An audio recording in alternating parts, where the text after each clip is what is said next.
Further reflections on Friday, Denis. The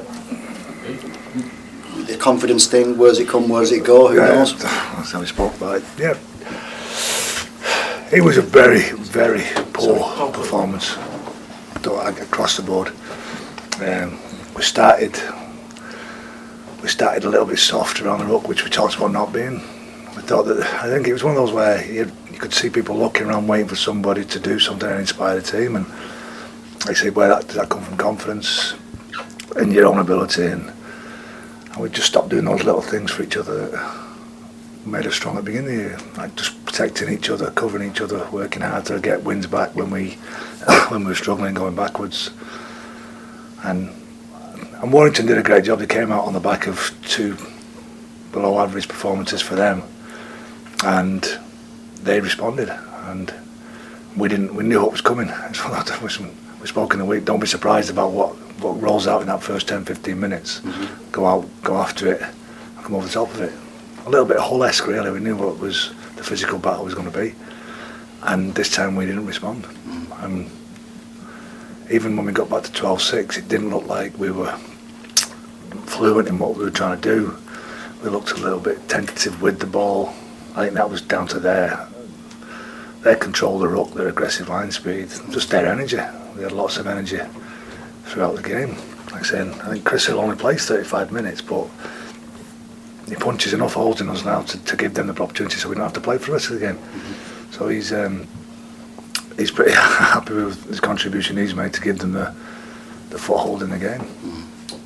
One of the ways that he showed himself up as well was a couple of their tries were a bit on the soft side, would you say, from close range? Yeah, and again, what we've been good at this year, if we have invited sides into our 20 through a penalty, or just, like I say, just a good set from the opposition and a good kick, is we've been able to either show some good transition when we get the ball back on the back of protecting our line with all our energy, and we just didn't do that at all. I say it's really uncharacteristic last 2 games of what we've been like this year, what we've tried to get out of this side, and what we've talked about. Like I say, going into the game on the weekend, we're the second best defensive team in the competition.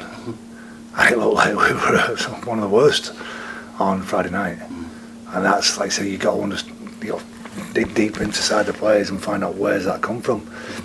I think it's that little bit of a spiral that, close in 3 games, we've not really got going again training wise since Easter, with a couple of injuries and a bit of a setback with illness, and we've not really got ourselves going on the training field. And that's what we're hoping for this week. Like I say, we're going to go Friday, so we're going to get a decent turnaround for the first time as a whole group. It doesn't help, I suppose, when you lose a 3/4 in the first couple of minutes of the game. What's the story with Chris? He's pulled his calf. Right. Just, I say it's one of those where you'd sit down with the medical team and Chris and go, how can you warm up for 25 minutes and then in the first 5 minutes of the game pull your calf?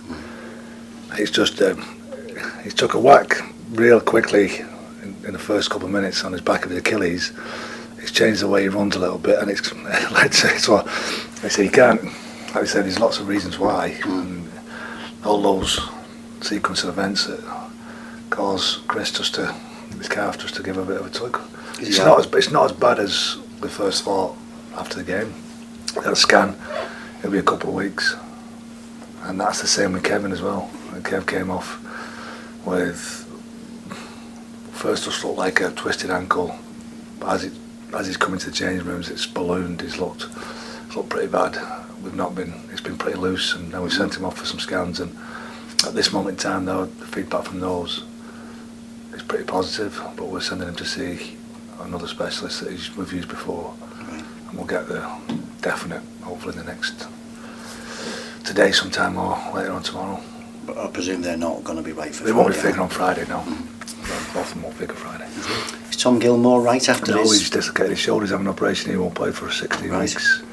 It's funny how all these injuries come with certain positions, and it's now half-backs all of a sudden is what you haven't got any of. Well, like I say, Paul, I say you feel Kev trying to get going again and looking at putting some form in throughout the year that he showed last year and he was showing at the start of the season, and Tom's been chomping at the bit to get an opportunity. He's been in and out over Easter and looked like he could have just started to find his feet a little bit. Like I say, he had a real good week leading into the Rochdale game, and freak accident to land on his back, pops his shoulder out, and he's having a shoulder reconstruction the next day or so. Right. So that's it, presumably him gone for 16 weeks. Right. What are your half-back options? I'm struggling to think. Aaron Herremeier, I suppose, could come into the Lloyd White, mix. Herremeier, John Johnson as well. Like he's I'd say possibility now. Been playing last couple of years. He played. That's where he plays.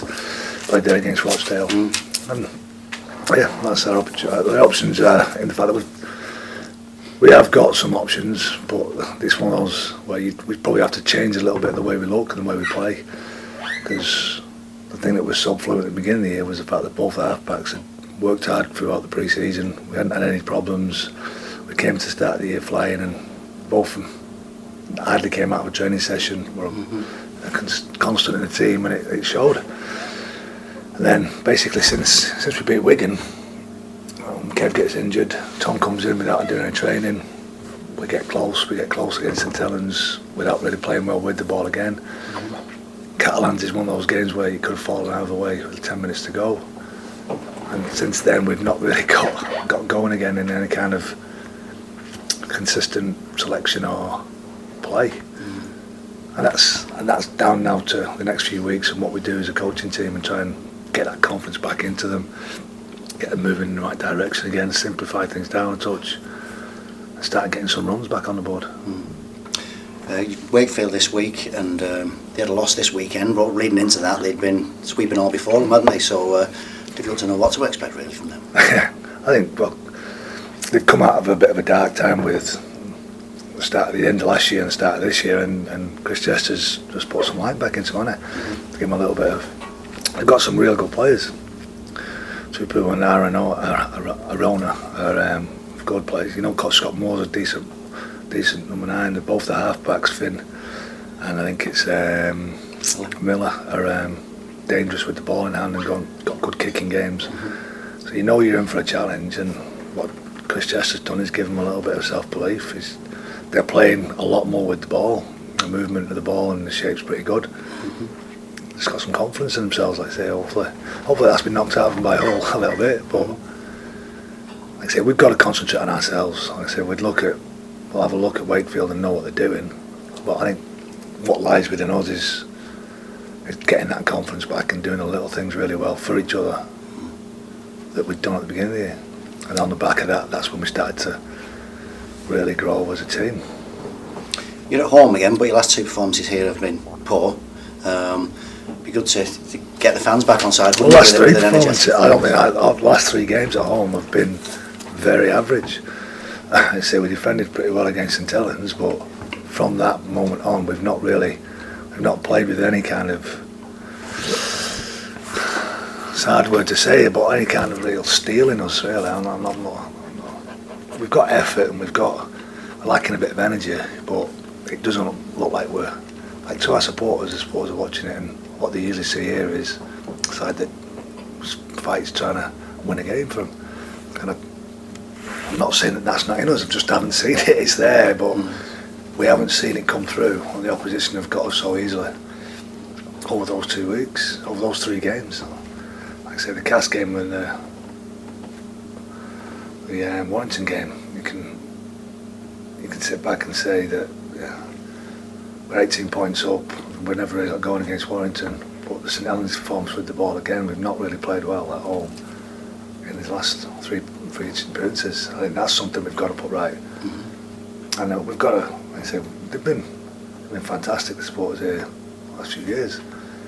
I will say this, well, our expectations, I say we're halfway through the season, we're 6th in the table, we're knocking on like being one of the best sides in the top half of the table. Like if I'd have drawn that up and offered it to people at the start of the year, I think they'd have put the money on it straight away. But our expectations change, so we're not in a bad spot. We're in a better spot than we've been in a number of years.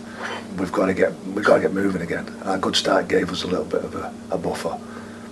We've had a bit of a bloody nose the last month or so, but stop feeling sorry for ourselves, get back down, do some hard work, get back on the field and get some wins. Just to clear a couple of things up from what you said earlier, Johnston can't play this week, can he?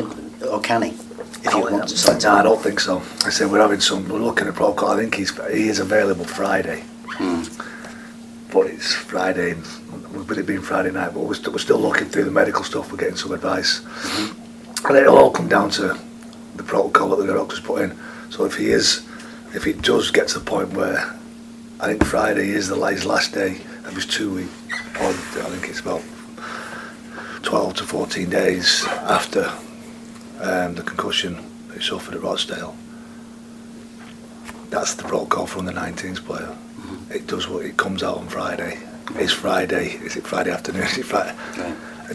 But then again, it'll all come down to if he passed the tests and the doctor feels that he's available. I said the one thing here is that our whole medical team are let to do their job. They're not putting under any pressure to do anything apart from have the welfare and the safety of the players at the front of their minds. So Johnson could be available. Right.